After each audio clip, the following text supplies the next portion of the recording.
আমিরুল মুমিনিন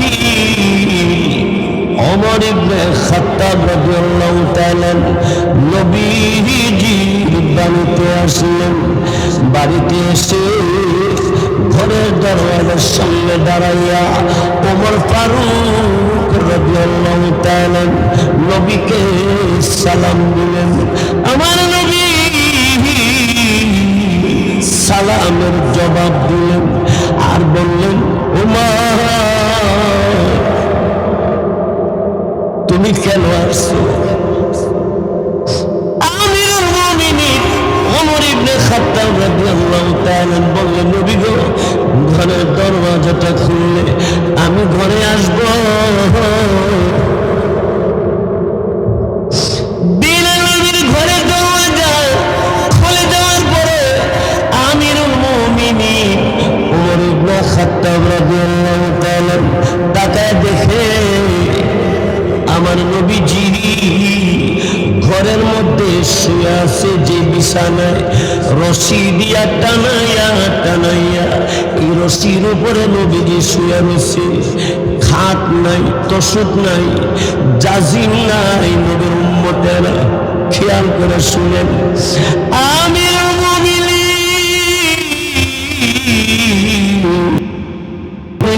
খাত্তাব রাদিয়াল্লাহু তাআলা চোখের পানি ছেড়ে ছেড়ে কান্দে আর বলে, নবী গো,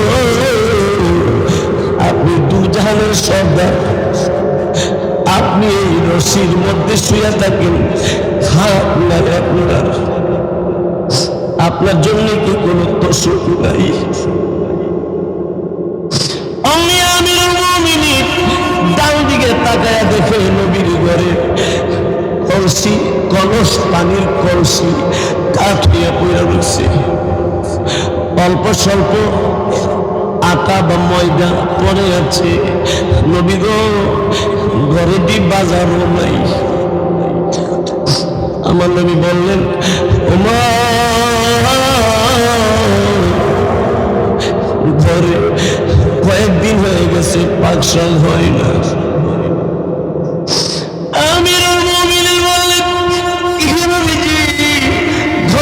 বের হইয়া আমি যাই, আমার একটু ছুটি দেন, আমি আবার আসবো।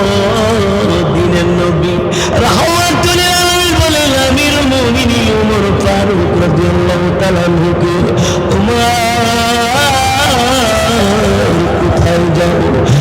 আমিরুল মুমিনিন ওমর ডাকতে বললেন, নবী গো, দু জাহানের সরদার আপনি, হাসর আপনি, জান্নাতের সরদার আপনি, মহান আল্লাহর বন্ধু।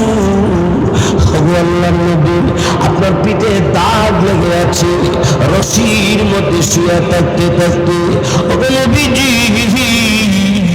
আমি সইতে পারি না গো নবীজি। নবী কান্দেন, আমিরুল মুমিনিন ওমর ফারুক কান্দে। ডাক দিল, নবী গো,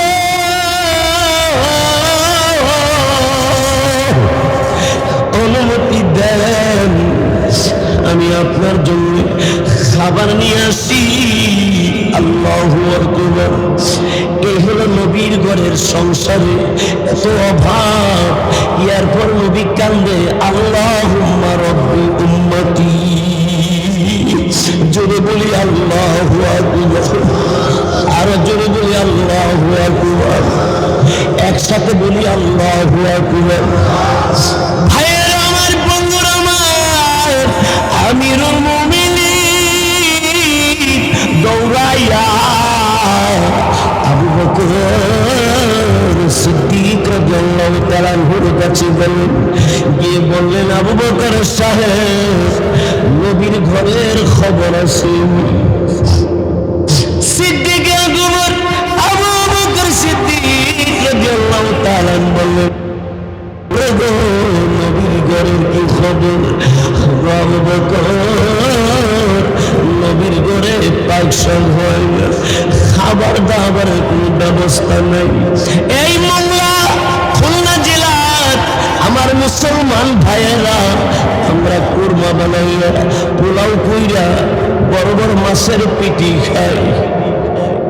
বড় বড় মাছের পিস, আস্তা মাছ, চিংড়ি মাছ, কত দামি মাছ, কত রঙের খাবার খায় আমার আপনার নবী না খাইয়া।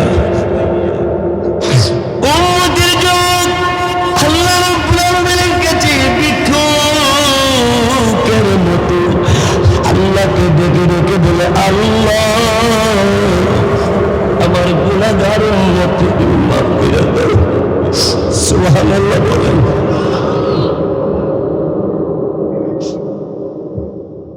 পর্দানিসীন আমার মা বোনেরা, আমার যুবক ভাইয়েরা, মুরব্বীরা, এখানে অনেক হাজী সাহেব আছে। নবীর রওজা শরীফের কাছে হাজী সাহেবরা গেলে চোখের পানি রাখতে পারে,